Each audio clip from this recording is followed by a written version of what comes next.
Hey guys, Aaron Farmer here with MySugarFreeJourney.com, and I wanted to just take a few minutes to walk you through something that I've struggled with in my weight loss journey, and so I know there are many of you guys out there that are struggling with the same thing, namely what to do when you hit a weight loss plateau. It happens. There's no getting around it. If you are eating right and doing everything that you need to do in order to lose weight, it doesn't mean that it's going to be one long, smooth, continuous journey downhill. Sometimes there's little blips. I've got the little app that tracks my weight, and I wish it was just one smooth, steady line, but it's not. It goes up, down, up, and down. And in a general sense, it moves down. But there are days that I wake up, and it seems like I'm 3 or 4 pounds heavier from the day before, and it's like, what's going on? And sometimes it lasts for a couple days. Sometimes it lasts for a week. And it takes a little bit of time and takes a little bit of effort to work through these little plateaus and get back to where you need to be. So what do you do when you hit a weight loss plateau? Well, the first thing that you need to know is what to not do. So when I was doing some research for this post, I found the Mayo Clinic's advice. So the Mayo Clinic said, when the calories you burn equal the calories you eat, you reach a plateau. To lose more weight, you need to either increase your physical activity or decrease the calories you eat. Using the same approach that worked initially may maintain your weight loss, but it won't lead to more weight loss. And this advice is 100% wrong.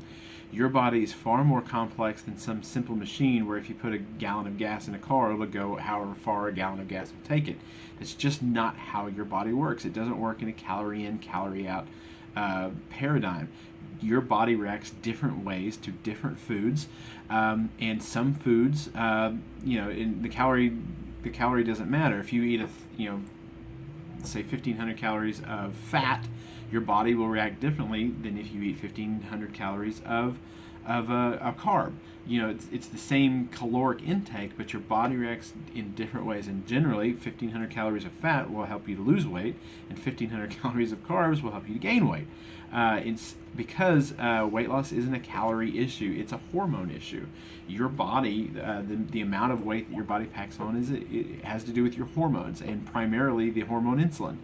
Insulin is your body's fat storage hormone, and if you reduce your amount of insulin, you will generally lose weight. If you increase your amount of insulin, usually by eating foods that cause high blood sugar, like sugar and carbs and breads and grains, you will generally gain weight. So that's pretty much what weight loss is you controlling your insulin levels throughout your body. So what do you do when you hit a plateau? First of all, the first thing you need to do is to not panic, because I've felt that panic before. When the needle on the scale stops moving, and you're like, what's going on? Are you going to undo all of the work that you've already put into losing weight? And so when that happens, you just need to take a step back, take a deep breath. You're not going to undo all your work. You're not going to, you haven't broken anything. You just need these things happen. Don't panic. Take a deep breath.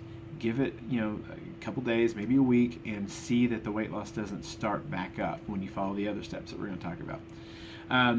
Number 2, plan your meals. This was something that was very helpful to me, to sit down the night before, the night before the next day or whatever, and kind of think through what I'm going to eat, what I'm going to have for breakfast, what I'm going to have for lunch, what I'm going to have for dinner, are there going to be any snacks, and just kind of make a plan for what my day is going to look like.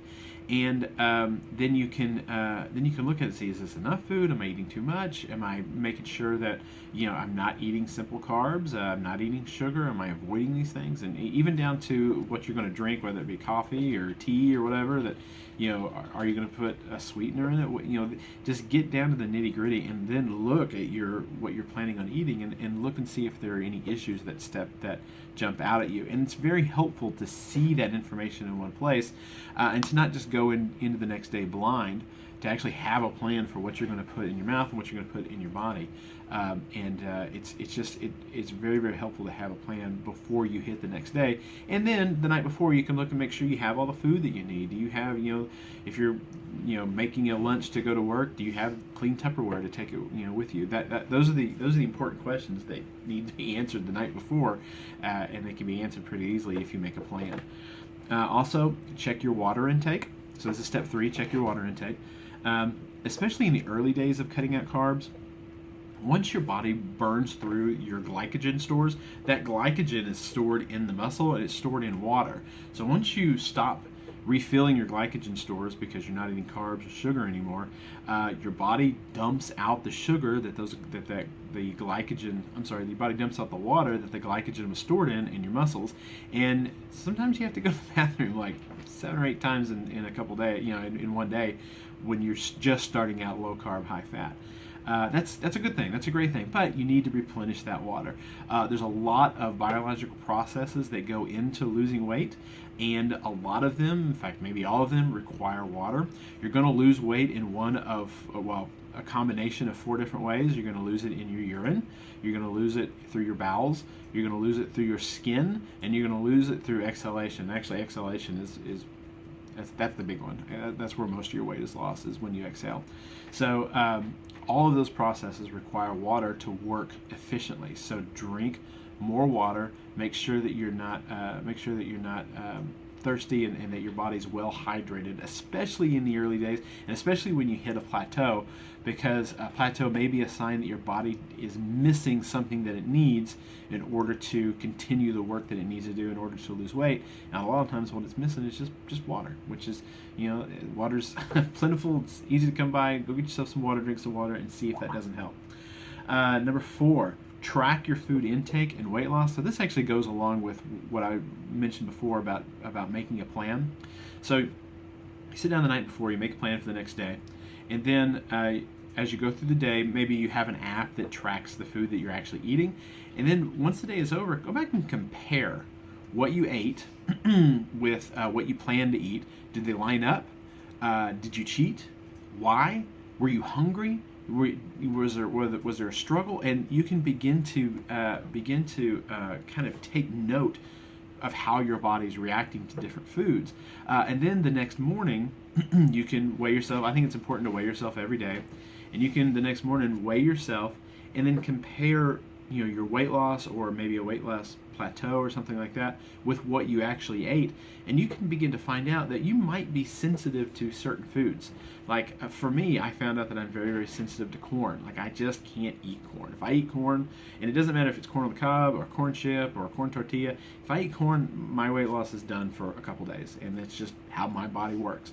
It took some trial and error to figure that out. But once I figured it out, I now know that I can avoid corn, and I avoid a big reason for my plateaus and for any weight gain. Your body probably reacts differently to different foods. You might have an issue with dairy or eggs or soy or gluten or nuts, or who knows. But the only way that you can find out for yourself what those issues are that you have to struggle with is either go to your doctor and get a battery of tests done, or you can just start tracking your food and see if you start seeing a pattern that when you eat a certain food, you don't lose weight the next day or you gain weight the next day, and see if there's something that you can maybe cut out of your diet to increase your success with your weight loss. Your body is totally unique, and that took me a while to learn. My body is different from yours and different from everyone's, and you react different ways to different foods. We all do. In a general sense, not eating sugars and not eating grains will help most of us, but there might be some additional tweaking that you need to do just to fix some hormonal issues that you might have. Also, so this is number 5, I believe. Let me check. 1, 2, 3, 4, 5. Change up your exercise. Exercise is a terrible way to lose weight. Exercise is an incredibly inefficient way to lose weight. So if you're looking to lose weight primarily through exercise, it's going to be a long, hard road for you. Exercise, weight loss is done in the kitchen. It's not done at the gym. However, having said that, there are many benefits to exercising. Including it'll improve your mood, it'll make you more insulin sensitive. There's just a host of things that exercise can do. So maybe change up your exercise routine. If you don't have access to a gym, try to do more compound exercise. Do squats, just where you put your hands on your hips and squat down and get your butt between your ankles. If you have the knees that you can do it. Maybe do some burpees. Maybe go for a walk. If you have access to a gym, do compound exercises, where you're doing bench presses or something with a barbell where you're working large groups of muscles at one time. But change things up. I mean, I think that's important. And then finally, the 6th tip is to de-stress.